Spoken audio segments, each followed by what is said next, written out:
Welcome to worship with the Unitarian Universalist community of Charlotte. I'm Jay Leach. My pronouns are he, him, his, and I'm one of this community's ministers. A little participatory exercise as we begin today. Let me see a show of hands of everyone who regards these past few months as the best time of your life. Raise them a little higher. Anyone? Oh, what a year 2020 was for us. Only to discover 2021 is showing up like one of those irrepressible figures in a bad horror movie. And alongside our collective experiences, you each have your personal tales of woe. For me, just over a year ago, on the very same day that we were arranging hospice care for my mom, my dad was diagnosed with colon cancer. While my dad came through surgery in remarkably good shape, 4 months after being cut off entirely from contact with her, my mom died last summer. 6 months after that, I was diagnosed with a stage 2 malignant melanoma, requiring urgent surgery earlier this month. Not for me the best of times. And yet,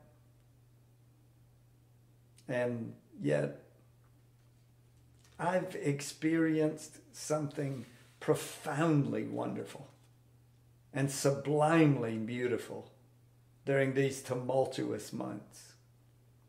The care, the concern, the support, the expressions of love I have received from you, the members of this community, have been gifts of inestimable value to me and to my family.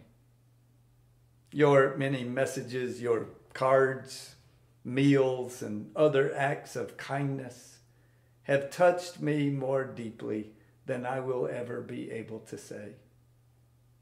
I have felt during this time, and I feel on this day, like one of the most fortunate people in the world. You've changed the course of my life with your compassion. So much so that I changed the topic for today's service. What I'd planned can wait for another Sunday. Today I need to talk about compassion. I hope you can take in this service as a salve for your own suffering.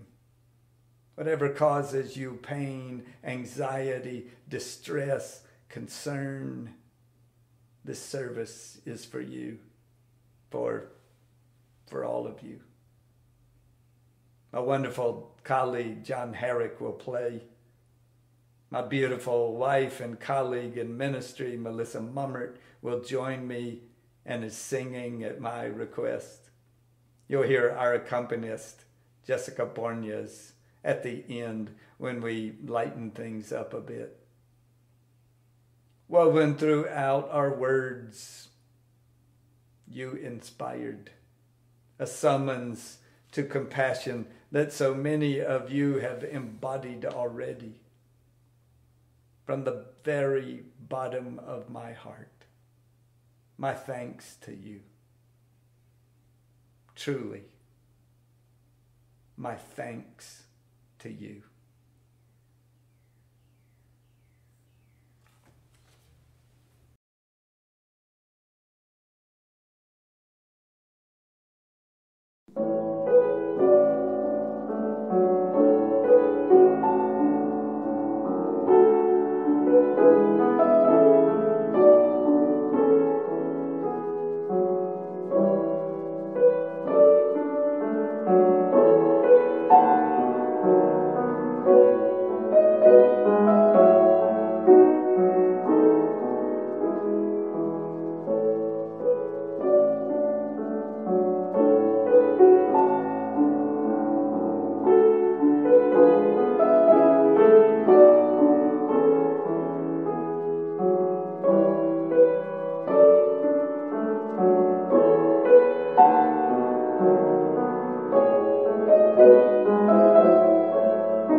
Like me, you may just want to linger in the aura of John's exquisite rendering of Brahms for a little while longer. Fortunately, a recording of this service will be archived and you'll be able to return to it should you wish. For now, I'm delighted to welcome any who may be our guests on this day.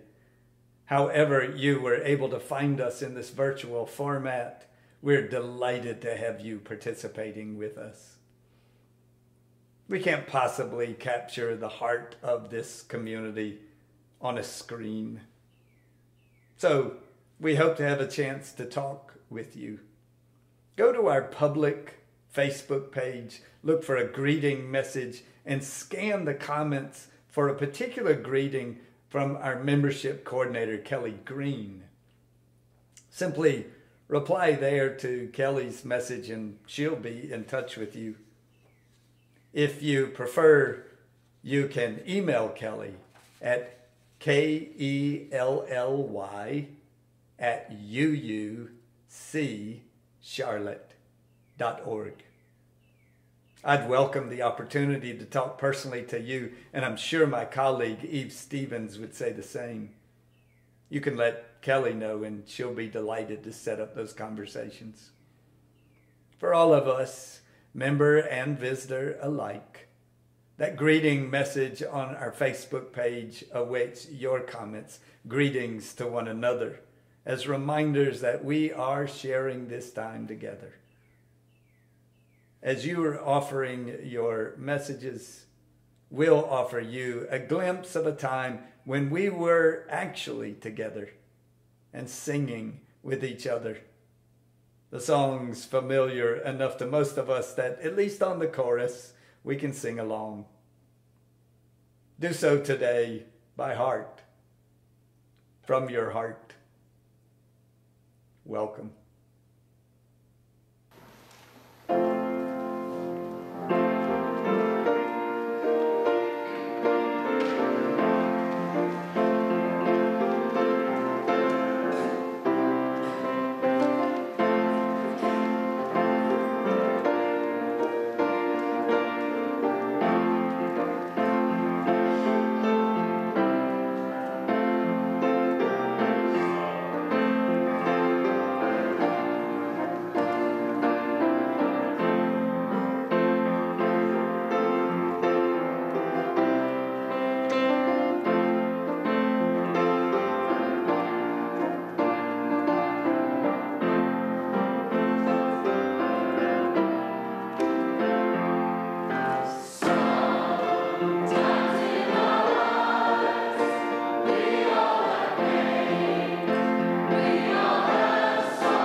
We're inviting you today back into our home again, where we will now kindle the light of our chalice, sacred symbol of our liberating religion. We offer each of you this light. May it signal warmth, community, a fire in the clearing of our lives around which we may all gather now. Though you cannot see this beacon in person, we hope you feel it deep in your hearts, drawing you back into our shared circle again. May I, may you, may we all be filled with loving kindness, and may we all be made whole again, in peace and in ease.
A Contribution to Statistics by Wisława Szymborska.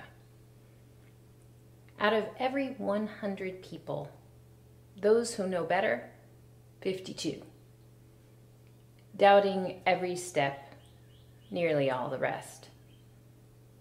Glad to lend a hand if it doesn't take too long, as high as 49. Always good because they can't be otherwise. 4, maybe 5. Able to admire without envy, 18. Living in constant fear of someone or something, 77. Capable of happiness, 20-something tops. Harmless singly, savage in crowds, half at least. Cruel when forced by circumstances. Better not to know, even ballpark figures. Wise after the fact, just a couple more than wise before it. Taking only things from life, 40. Wish I were wrong. Hunched in pain, no flashlight in the dark. 83, sooner or later. Worthy of compassion, 99.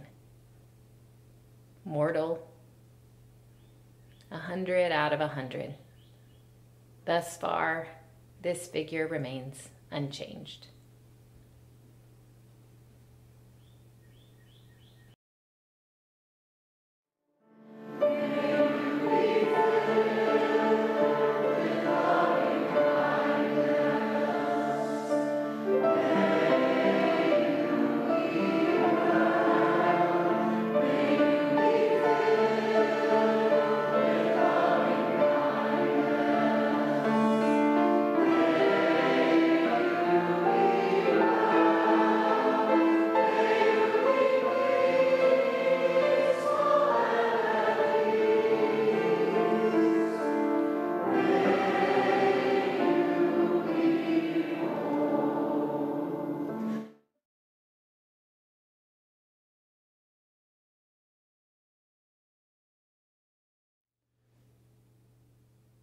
During my last long sabbatical more than a decade ago, my family enjoyed an extended time in Tuscany. While we saw our share of museums and cathedrals, we spent much of our time just wandering around, exploring Florence and other smaller towns on foot. Among the delightful aspects we discovered of every Italian town we visited is the phenomenon of the piazza. The piazza, not pizza, though that was pretty special too. As many of you know, a piazza is not really like anything we have here. A word that shares an etymological root with place. It's a special sort of place, one especially associated with Italy. A piazza is a convergence point, a relatively confined urban space where several streets or alleyways meet. There's often a fountain or a statue at the center, frequently surrounded by benches, perhaps some modest landscaping. The perimeter of the piazza is variously defined by small shops, cafes, churches, or residences. Herman Melville once wrote of a piazza as somehow combining the coziness of indoors with the freedom of outdoors. By their very design, piazzi become meeting places, both for the roads and the alleyways that feed into them, and for the people that live around them. We discovered that when you get lost wandering through some labyrinthine locale, if you could find your way back to the piazza, you could get reoriented. And so we often enjoyed taking our place on a piazza bench, indulging in people watching while our more relentlessly energetic kid ran around in the safe confines of those carefully defined spaces. The inviting image of the piazza came to my mind when I read a particular claim from Karen Armstrong, the prolific scholar of religion. In a surprisingly sweeping assertion, she declares, the religious traditions were in unanimous agreement. An audacious claim in and of itself. The religious traditions were in unanimous agreement. The one and only test of a valid religious idea, doctrine, spiritual experience, or devotional practice was that it must lead directly to practical compassion. That bears repeating. The one and only test of a valid religious idea, doctrine, spiritual experience, or devotional practice is that it must lead directly to practical compassion.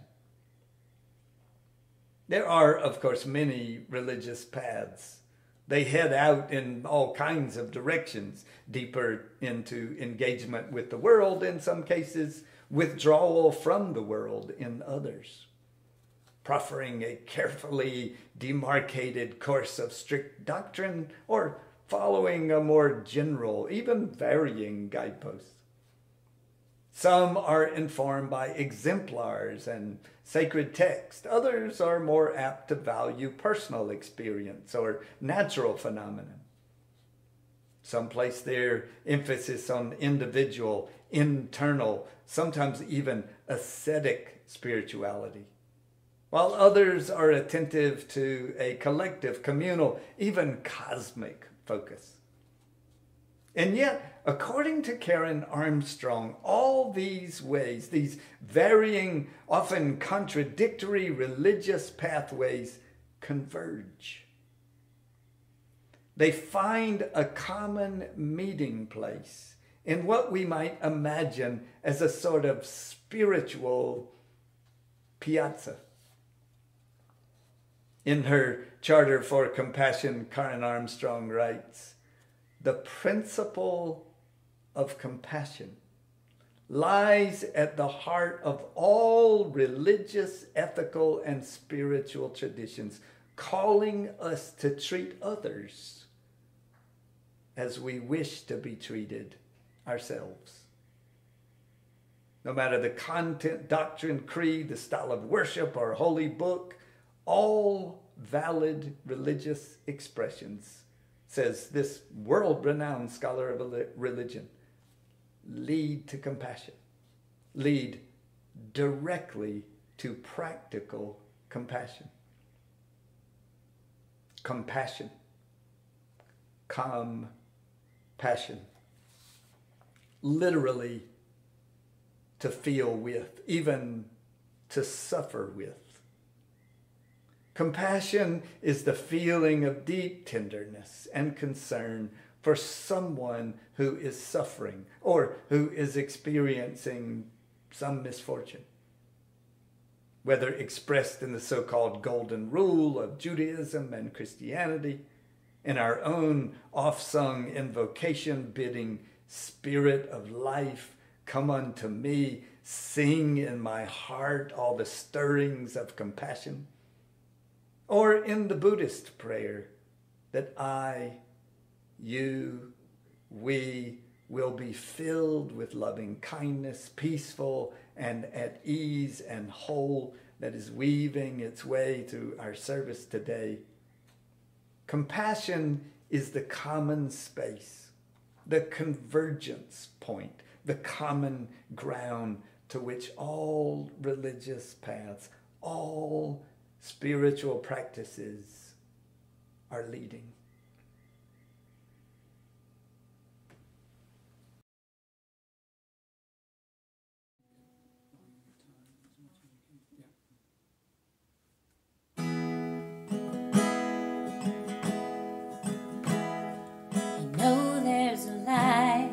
Glows by the front door. Don't forget the keys under the mat. When childhood stars shine, always stay humble and kind. Go to church 'cause your mama says to.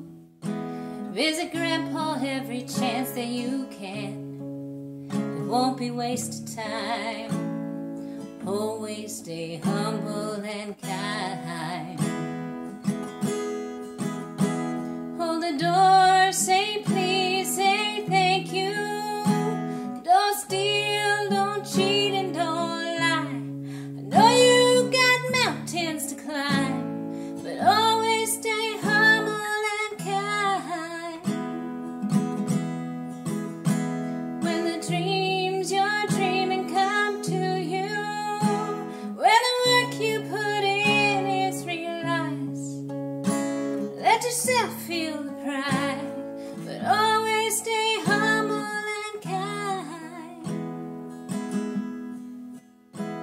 Don't expect a free ride from no one. Don't hold a grudge or a chip, and here's why. Bitterness keeps you from flying.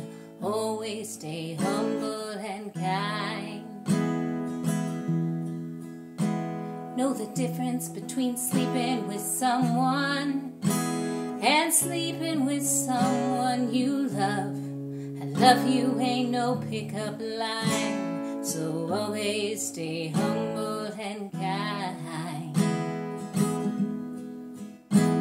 Hold the door, say please, say thank you. Don't steal, don't cheat, and don't lie. I know you got mountains to climb, but always stay humble and kind. When the dreams you're dreaming come to you, and the work you put in is realized, let yourself feel the pride, but always stay humble and kind. When it's hot, off the AC and roll the windows down. Let that summer sun shine. Always stay humble and kind. Don't take for granted the love that life gives you. When you reach the top, turn back around and help the next one in line. Always stay humble and kind.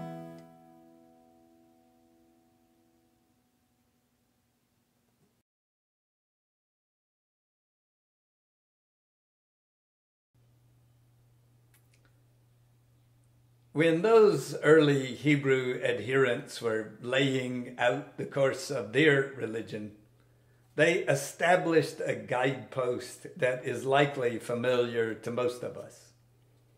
There in that challenging book called Leviticus, filled with religious mandates and legalisms, we find the more accessible, familiar counsel to love your neighbor as yourself. Pressed for the markers of the spiritual path he was commending, the Rabbi Jesus declared that loving God wholeheartedly and loving your neighbor as yourself were of equivalent import. And did you notice that in the Buddhist prayer we're singing again today, the longing for loving kindness, peace, ease, and wholeness begins not with you or we, but with I. May I be filled with loving kindness. May I be peaceful and at ease. May I be whole. Loving neighbor as I love myself, praying first for my own well-being. It's what these traditions commend. A place to initiate the practice of compassion. To open your own heart to those who are suffering, to hold with tenderness those who are experiencing some misfortune. Start with yourself. Armstrong says as much. Suffering is a law of life, and it is essential to acknowledge our own pain. Or, she warns, we shall find it impossible to have compassion for the distress of others. Can you hear that? I mean, really hear it. To acknowledge our own pain. I think often of that exchange between the old college friends early on in the movie The Big Chill as they reconnect after years apart. So, how's your life? One inquires. Oh, great. How's yours? Not so great. Oh, we're telling the truth.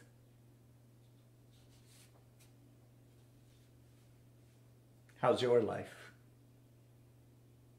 Really, how is your life?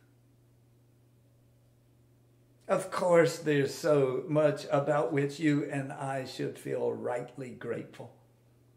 To be sure, on the pyramid of privilege, most members of our community occupy a place far above so many others.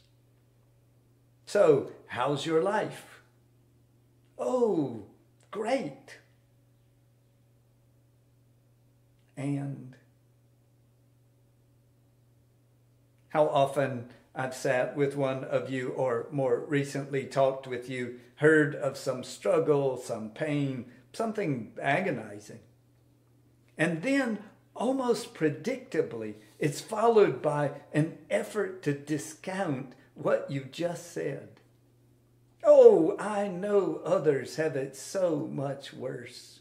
I realize I shouldn't complain. I'm sorry to take your time. Really, I'm okay.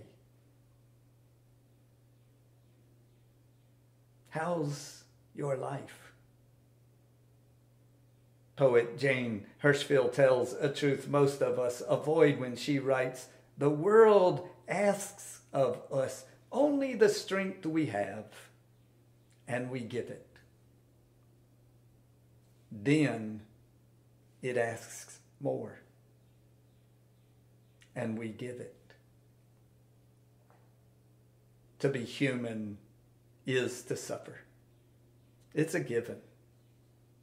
And while it is indisputably true that some suffer more than others, that awareness in and of itself doesn't palliate our own pain.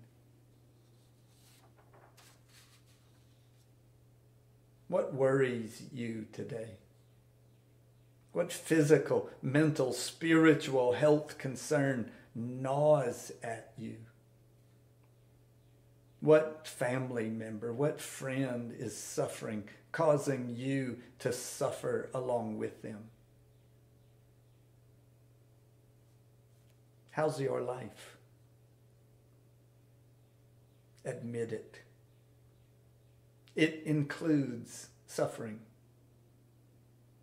loneliness, addiction, anxiety, discomfort, pain, insecurity, depression, grief, a challenging diagnosis, a broken relationship, an untenable professional situation, an unrelenting concern for your child, your grandchild, a parent, a grandparent. If compassion is to have tender feelings for those who are suffering or facing some misfortune, can you have compassion for yourself? Can you simply admit that something really hurts without having to discount or dismiss it?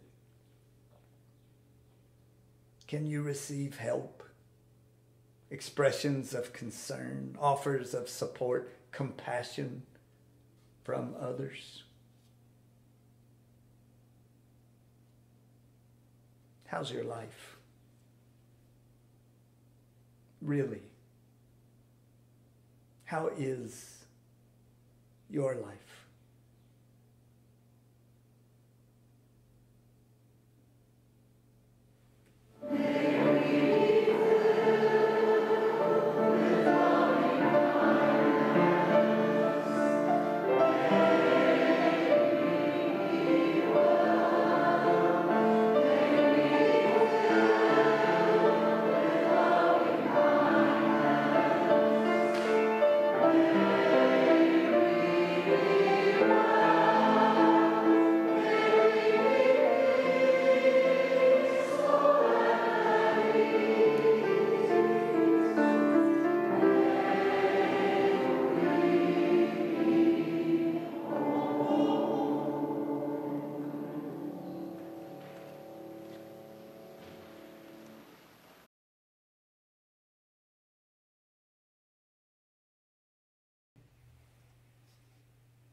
The life of this community extends beyond our Sunday morning services. I commend our website to you, where you will find our electronic newsletter currents and information about our many other activities. A reminder that following the stream of this service, you're invited to our virtual coffee hour. The link is posted on our public Facebook page. I'm delighted to commend next week's service to you, our annual commemoration of International Women's Day, this year with our guest speaker, my friend, Rose Hamid. I'm newly aware of how many of you listen keenly when we share concerns during the course of our service. So with an even deeper reverence, a name into our shared space, our love and our prayers for Judy and Bob Burns as Judy recovers from a recent medical procedure. For Kathleen Carpenter and for her daughter Karen as she continues to recover from a serious medical condition. For Belinda Perry and for her mom as she continues to face health challenges. And for Tawana Wilson Allen and Manny Allen as Tawana now recovers at home from a recent hospitalization. Others known to different ones of us find special places in our hearts on this day as we hold your personal concerns with tender support. Oh, but there are always joys as well. Kate Stroud has the good news of her acceptance into graduate school.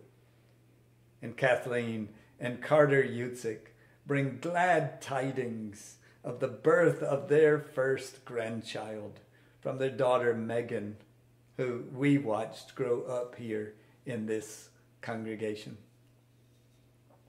We are a loving community, holding always the joys and the concerns of our lives in the context of compassion.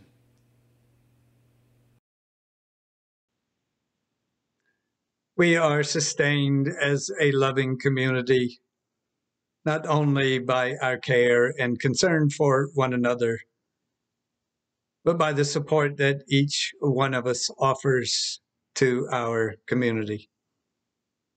My thanks to so many of you who continue to support us so generously during this virtual time. My thanks to those of you who have begun the habit of giving additionally through our electronic portals, replacing what you would otherwise have placed in the baskets when they were passed during our services. It is your support that makes possible what we do as a community, and for that, I am deeply grateful. Thank you.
Before there was the magisterial Amanda Gorman offering her inaugural poem, an Arkansas poet by the name of Miller Williams took his turn as inaugural poet, known to some of us better as the father of Lucinda Williams.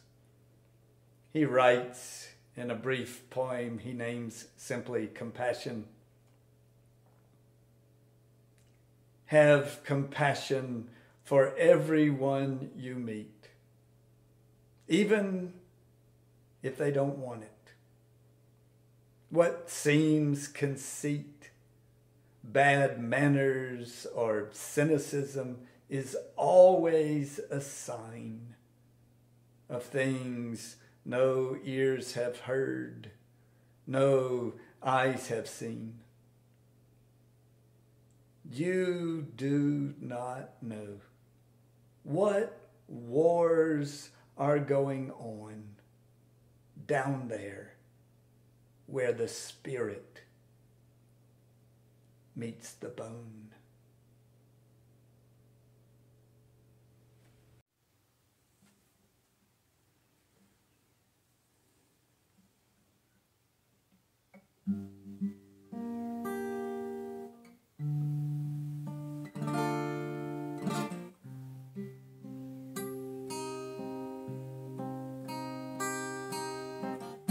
Have compassion for everyone you meet, even if they don't want it. What seems conceit is always a sign, always a sign, always a sign.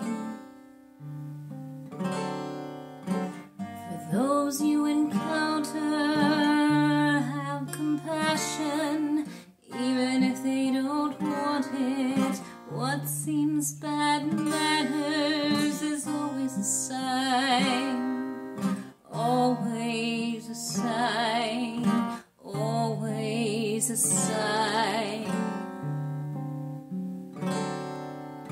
always a sign of things no ears have heard.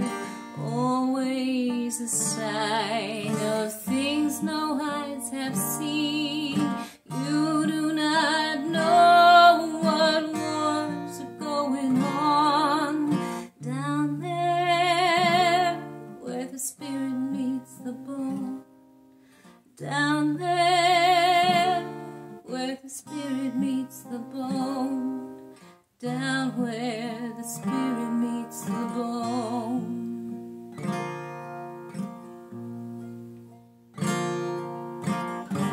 Everyone you listen to, have compassion, even if they don't want it.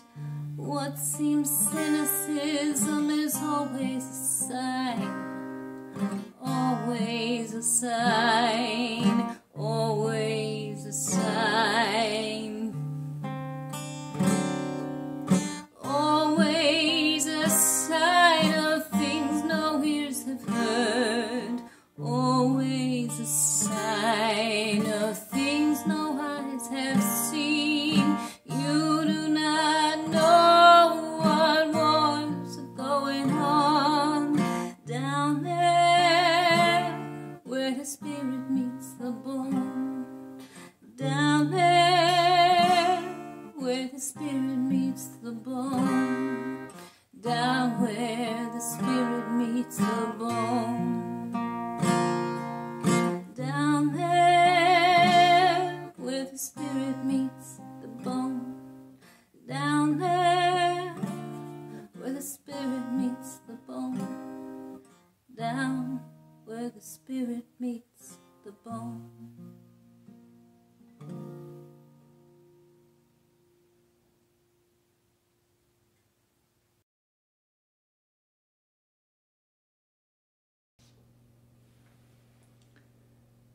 Sitting here right now on this late February morning, I have a large ragged gash on my forearm and a smaller puncture under my arm that are both causing me discomfort. I'm still regaining my emotional equilibrium after a scare. I'm still grieving some really momentous losses in these past few months. I'm worried about our kid finding their way through a world that is so often oblivious or even outright unkind to non-binary kids. I'm deeply concerned about my brother and the health challenges that he is facing. I'm shaken by the story of a man I admire forced to vacate his home this past week and now facing so many unknowns. I'm often struggling to find real substantive hope where racial, cultural, and economic justice are concerned. And I'm worried about the health of our planet and about the world that we're bequeathing to those coming after us. But if you saw me today outside of this setting, if we were to encounter one another in the grocery aisle or on a greenway trail, you wouldn't know or probably even suspect any of that. As hard as it is for me right now to admit all of this, I'm not about to do anything in public that might suggest I have any problems at all. Like most of you, I know how to stiffen my upper lip, put on my best face, even if it is behind a mask these days, and give the impression that I've got the world on a string, sitting on a rainbow. I reluctantly admit my concerns to you this morning, not to foster sympathy or to generate even more expressions of care, but as a reminder.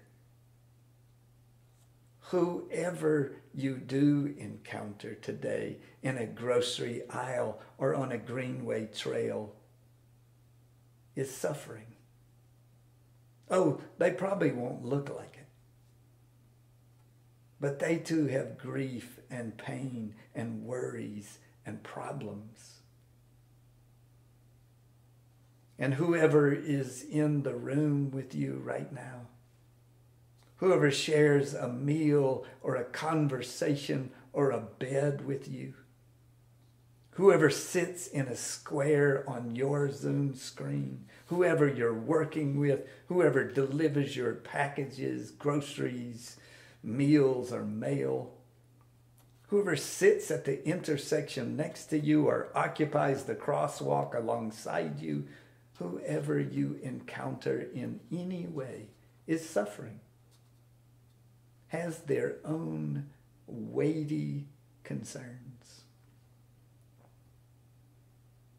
You can't fix them. Any of them. Not even the ones you love the most. But Karen Armstrong's way she calls practical compassion, that common piazza shared by all religions, offers us something we can do. It is necessary in both public and private life to refrain consistently and emphatically from inflicting pain. She explains to act or speak violently out of spite, chauvinism, or self-interest, to impoverish, exploit, or deny basic rights to anyone, and to incite hatred by denigrating others, even our enemies, is a denial of our common humanity. Practical? Maybe. Practically impossible? Some days it does seem so. You know that Hippocratic oath, first, do no harm. Don't make things worse. Don't make life harder. Don't add to another's suffering. To that, we can aspire alongside all other such aspirants on all other religious paths, spiritual journeys. We can heed the call of practical compassion. Be aware that everyone is suffering, and then don't inflict any more pain.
Take courage, friends.